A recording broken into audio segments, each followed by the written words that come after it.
Welcome to my dear students.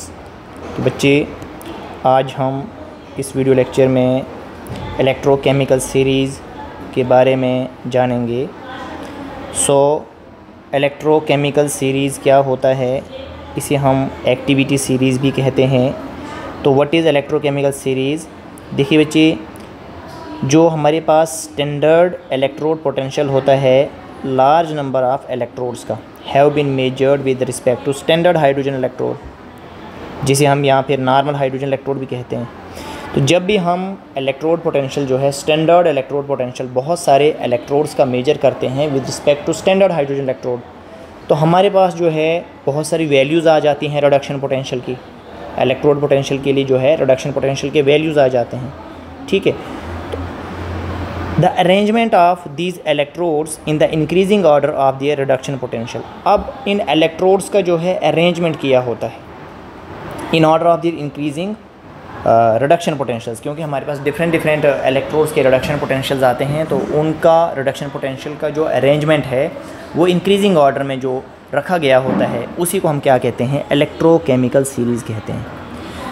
Electrochemical series is nothing but the arrangement of reduction potentials in order of increasing order, ठीक है। It is the arrangement of reduction potential in the increasing order. उस series को हम क्या कहते हैं, electrochemical series कहते हैं। तो बहुत ईजी है कि the arrangement of these electrodes in the increasing order of their reduction potential is called electrochemical series. अब देखिए, इलेक्ट्रोकेमिकल सीरीज़ में हमें सबसे पहले देखिए, जैसे यहाँ पे कुछ मेटल्स हैं, एलिमेंट्स हैं मेटल, ठीक है। तो इनका जो है रिडक्शन पोटेंशियल का वैल्यू जो है यहाँ पे नोट किया गया है। जैसे लिथियम है, पोटेशियम है, कैल्शियम है, सोडियम है, magnesium, aluminium, zinc, iron, lead, hydrogen, copper, silver, gold, right, इतने से लिखे हुए हैं। तो हाइड्रोजन का जो रिडक्शन पोटेंशियल का वैल्यू है वो 0 होता है, राइट। ऐसे लिथियम का नेगेटिव में 3.05 और गोल्ड के लिए जो है 1.50, राइट। तो जो गोल्ड है यहाँ पे it is good reducing agent. यहाँ पे इस पूरी सीरीज़ में अगर कंपेयर करें तो gold is good reducing agent, और जो लिथियम है it is week reducing agent, right. तो ये जो हमने रिडक्शन पोटेंशियल्स का जो अरेंजमेंट किया है on the basis of increasing reduction increasing order में, राइट। देखिए सबसे कम ऐसे फिर ये वैल्यू जो है यहाँ के लिए बढ़ रही है, तो इंक्रीजिंग रिडक्शन पोटेंशियल, ठीक है। ये जो अरेंजमेंट किया है, तो ये जो सीरीज़ बन रहा है इसे क्या कहेंगे, इलेक्ट्रोकेमिकल सीरीज़ कहेंगे। ये जो अरेंजमेंट है, जब ये एलिमेंट्स जो है इलेक्ट्रोड का वर्क करेंगे और इनका जो रिडक्शन पोटेंशियल मिलेगा उसको जो इंक्रीजिंग ऑर्डर में जो अरेंज किया गया है, इसे क्या कहते हैं, हम इलेक्ट्रोकेमिकल सीरीज़ कहते हैं, राइट। इसमें आपने सिर्फ हाइड्रोजन का रिडक्शन पोटेंशियल जो है याद रखना है 0 है, और आपने कोई भी वैल्यू याद नहीं रखनी है, बट ये जो है सीरीज़ याद रखनी है। तो इसके लिए हम आपको ट्रिक बताएंगे, निमोनिक से आप जो है इसको याद रख सकते हैं, राइट। देखिए, इस सीरीज़ को याद रखने के लिए हमारे पास जो निमोनिक्स है, राइट, जैसे to remember the order of elements in the electrochemical series you can use the mnemonic. Please stop calling me a zebra, I like horses, can I call anybody still silly gold. तो हर एक capital letter जो है, जैसे P है, S है, C है, M, A, Z, each capital letter जो है वो कॉरस्पॉन्ड कर रहा है first letter of the element. जैसे P है तो पोटेशियम, ठीक है ना। P से please stop calling me, please stop calling मी। तो यहाँ से आपने 4 एलिमेंट याद रख लिए, पोटेशियम, सोडियम, कैल्शियम और मैग्नीशियम। A से आपने एल्युमिनियम याद रख लिया, Z से आपने जिंक याद रख लिया, I से आपने आयरन याद रख लिया, L से आपने लेड याद रख लिया, H से आपने हाइड्रोजन याद रख लिया, C से आपने कॉपर याद रख लिया, ठीक है। और A से आपने जो है फिर यहाँ पे सिल्वर याद रख लिया, और G से आपने क्या है, गोल्ड याद रख लिया, राइट। इस तरीके से आप जो है याद रख सकते हैं। तो यहाँ पे जो पोटेशियम है ये मोस्ट रिएक्टिव है, और गोल्ड जो है वो लीस्ट रिएक्टिव है इस इलेक्ट्रोकेमिकल सीरीज़ में। जैसे हम पोटेशियम की बात करें, ठीक है, ये लिथियम है पहले, फिर पोटेशियम जो है ये मोस्ट रिएक्टिव है, और गोल्ड जो है ये लीस्ट रिएक्टिव है, राइट। जो गुड रिड्यूसिंग एजेंट है that is least reactive, right. तो आप थोड़ी सा जो है इलेक्ट्रोकेमिकल, इसके अलावा और भी हैं, लेकिन आप पहले इतना सा यहाँ से ध्यान में रखेंगे। इलेक्ट्रोकेमिकल सीरीज़ आप इस तरीके से याद रख सकते हैं। रिएक्टिविटी सीरीज जो मेटल्स का होता है, देखिए हमने पढ़ा है ये potassium, sodium, calcium, magnesium, aluminium, zinc, iron, tin, lead, या हाइड्रोजन, ठीक है। जो हाइड्रोजन से ऊपर है ये ज़्यादा रिएक्टिव हैं, हाइड्रोजन से नीचे ये लेस रिएक्टिव हैं। These metals are less reactive than hydrogen, ये हाइड्रोजन से कम रिएक्टिव हैं, ये हाइड्रोजन से ज़्यादा रिएक्टिव हैं। ठीक है, तो ये रिएक्टिविटी सीरीज़ है। ठीक है, अब जैसे मैग्नीशियम और जिंक में कंपेयर करें, magnesium is more reactive than zinc. Copper और सिल्वर में कंपेयर करें, copper is more reactive than this silver, right. तो ये रिएक्टिविटी सीरीज़ भी याद होनी चाहिए। अब इलेक्ट्रोकेमिकल सीरीज़ का एप्लीकेशन क्या है? इलेक्ट्रोकेमिकल सीरीज़ का एप्लीकेशन है कि to compare relative strength of oxidising agent and reducing agent. हम ऑक्सीडाइजिंग एजेंट और रिड्यूसिंग एजेंट की रिलेटिव स्ट्रेंथ्स को कंपेयर कर सकते हैं with the help of electrochemical series, right. Second point क्या है कि comparison of reactivities of metals, metals की रिएक्टिविटीज़ को कंपेयर कर सकते हैं। थर्ड पॉइंट जो आप याद रखेंगे, calculation of EMF of the cell. आप सेल पोटेंशियल भी कैलकुलेट कर सकते हैं और आप जो है रिएक्शन की फिजिबिलिटी भी बता सकते हैं। तो ये मैंने एप्लीकेशन जो है बिल्कुल यहाँ पे कंक्लूड करके बताए हुए हैं, मैंने इनका एक्सप्लेनेशन यहाँ पे नहीं बताया है, राइट। तो इतना सा आप याद रखेंगे यहाँ पे। अब हम देखेंगे effect of concentration and temperature on the electrode potential, कि हमारे पास जो इलेक्ट्रोड पोटेंशियल है, तो इलेक्ट्रोड पोटेंशियल पे कंसनट्रेशन और टेम्परेचर का क्या इफ़ेक्ट रहेगा, इस टॉपिक को समझने के लिए कि what is the effect of concentration and temperature on the electrode potential, इसके लिए हमने एक नर्स्ट इक्वेशन पढ़ना है। ठीक है, इलेक्ट्रोड पोटेंशियल के लिए हमने क्या पढ़ना है? Nernst equation. नर्स्ट जो है नाम है जिन्होंने इक्वेशन दिया, ठीक है, तो डिटरमाइन द इलेक्ट्रोड पोटेंशियल। ठीक है, और हमने ये देखना है कि जब कंसंट्रेशन और टेम्परेचर है उस वक्त इलेक्ट्रोड पोटेंशियल क्या है।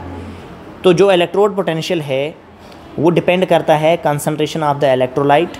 ठीक है, और नर्स ने जो है एक रिलेशनशिप दिया इलेक्ट्रोड पोटेंशियल और कंसंट्रेशन ऑफ इलेक्ट्रोलाइट के बीच में इक्वेशन के फॉर्म में, जिसे कहा जाता है नर्स्ट इक्वेशन।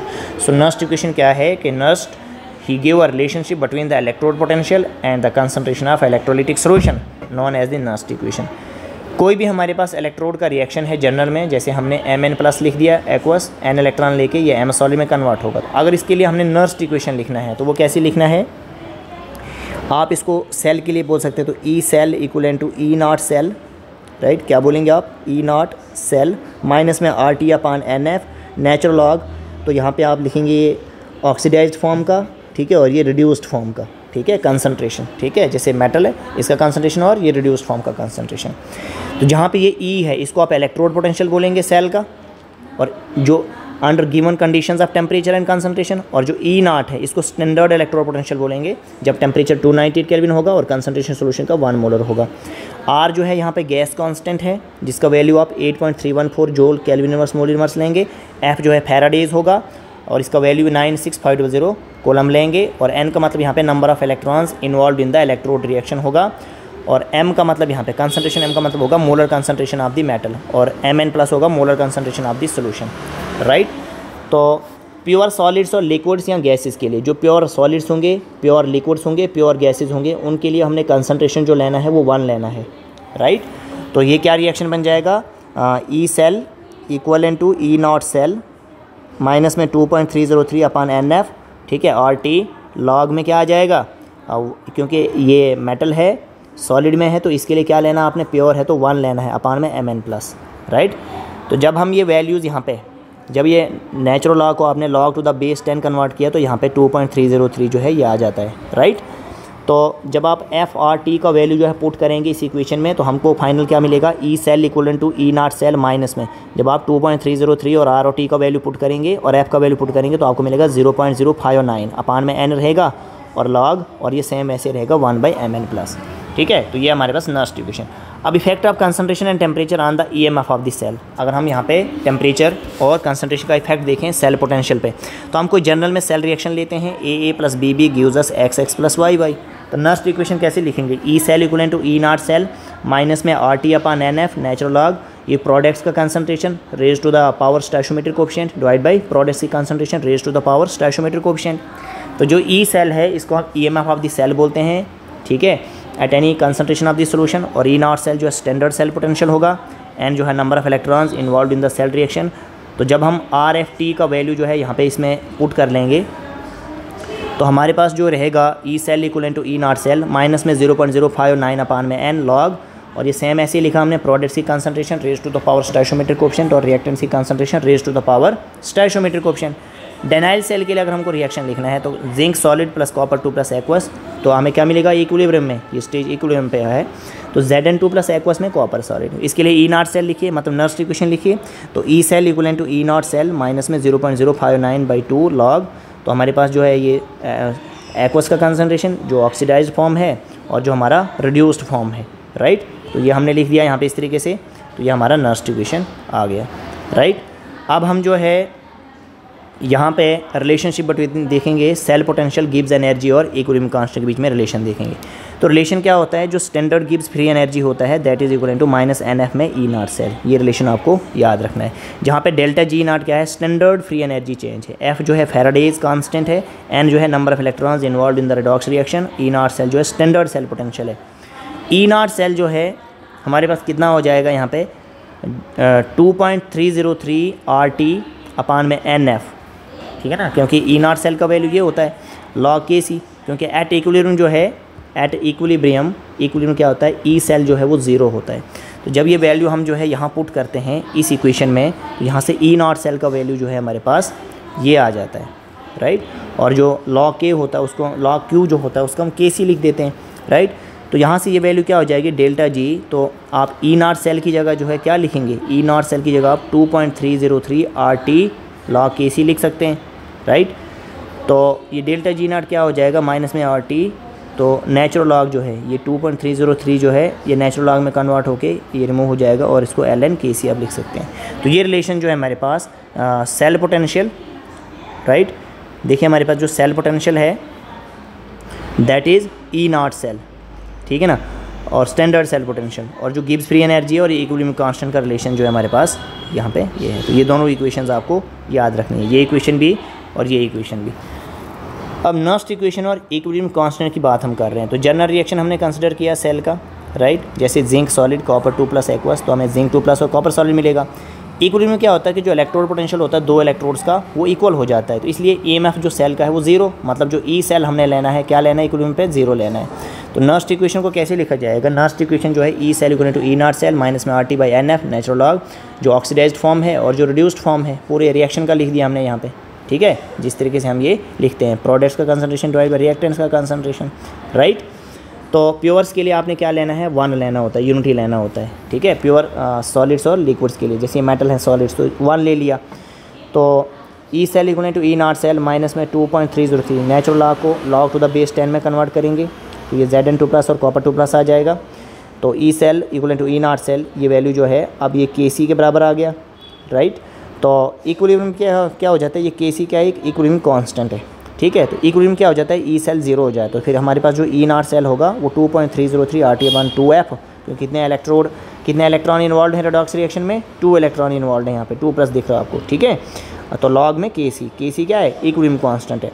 तो इन जनरल E0 सेल जो है 2.303 RT/NF log Kc आ जाता है। तो ये रिलेशन भी आपको याद रखना है न्यूमेरिकल पर्पज़ के लिए, ठीक है। अब हम जो है एक न्यूमेरिकल देख लेते हैं इसकी बेसिस पे कि calculate the equilibrium constant for the reaction at 298 kelvin temperature. देखिए कॉपर सॉलिड सिल्वर 2 प्लस के साथ सिल्वर प्लस के साथ जो है एक्वस में रिएक्ट होके कॉपर 2 प्लस एक्वस और सिल्वर बन रहा है। तो हमें जो है यहाँ पे इसका जो है ये रिडक्शन पोटेंशियल दिया हुआ है, राइट, और कॉपर से ये जो रिडक्शन दिया है ये ऑक्सीडेशन का वैल्यू दिया है, ये किसका वैल्यू दिया है, ये रिडक्शन का वैल्यू दिया है, ये ऑक्सीडेशन का वैल्यू दिया है, ठीक है, रिडक्शन पोटेंशियल के लिए, ठीक है, ये एनोड ये कैथोड। तो E0 सेल हमको जो है कैलकुलेट करना है, ठीक है, हमको क्या बोला है इक्विलिब्रियम कांस्टेंट कैलकुलेट करो, हमको मतलब Kc फाइंड करना है। तो Kc फाइंड करने के लिए आपको सबसे पहले E0 सेल पता होना चाहिए, जिसके लिए ये फॉर्मूला है, आप नर्स्ट इक्वेशन यूज़ करें E0 सेल, ये पूरी वैल्यूज़ जो है पुट करके आपके पास 0.059 आता है अपान में log Kc। तो यहाँ से अगर आप log Kc फाइंड करना चाहते हैं तो ये जो है n E0 सेल ऊपर रहेगा, 0.059 यहाँ से आ जाएगा। E0 सेल जो है कितना रहेगा यहाँ पे, जो सिल्वर ये और इतना दिया हुआ है, तो मतलब कैथोड माइनस एनोड, ठीक है। तो हमारे पास जो है कैथोड का वर्क कौन करेगा, यहाँ पे ऑक्सीडेशन हो रहा है और यहाँ पे रिडक्शन हो रहा है, ठीक है। जहाँ पे हमारे पास ऑक्सीडेशन नंबर बढ़ता है इसको ऑक्सीडेशन कहा जाता है, इसको रिडक्शन कहा जाता है, इसको ध्यान रखना बच्चे। तो E0 cathode minus E0 anode, तो ये वैल्यू जो आपके पास दी हुई है, तो E सेल ये वैल्यू दी है, आपने इसको सॉल्व किया 0.46 वोल्ट आया। अब E0 सेल आपके पास वैल्यू आ गई, वो वैल्यू आपने यहाँ पे रख ली, राइट, आपने जो है ये वैल्यू E0 सेल का वैल्यू यहाँ पे पुट कर लिया, n का वैल्यू 2 है, ये E0 सेल है, ठीक है। जो सॉल्व करेंगे log KC 15.6 आ रहा है। फिर आपने KC लेना है तो आपने एंटी लॉग लेना है, यहाँ पे एंटी लॉग लेना है 15.6 का, तो आपके पास 3.98 इंटू 10⁻15 जो है फाइनल आंसर रहेगा। ठीक है, अब एंटी लॉग यहाँ पे इस वीडियो लेक्चर में हम नहीं सिखा सकते हैं ताकि वीडियो जो है लेंथी हो जाता है, तो इसके लिए हम जो है लॉग और एंटी लॉग का कैसे फाइंड करते हैं ये वीडियो हम अलग से आपको बनाएंगे, फिर आप उसको सुनना। ये वैल्यूज़ आपको कुछ याद रखनी होती हैं बेसिक सी, कि log 1 जो है वो 0 लेते हैं हम, log 2 का वैल्यू 0.3 भी ले सकते हैं, आप यहाँ पूरा वैल्यू भी याद रख सकते हैं। log 3 जो हम 0.4 लेते हैं, ठीक है, और log 4 जो है 0.60 लेते हैं, log 5 0.69 और log 10 जो है 1 वैल्यू हम लेते हैं। ये कुछ वैल्यूज़ आप बेसिक्स जो हैं याद रखेंगे। ठीक है, तो इस वीडियो लेक्चर को जो है हम यहीं पर स्टॉप कर रहे हैं, आप इसको प्रॉपरली वॉच करें। Okay, thank you.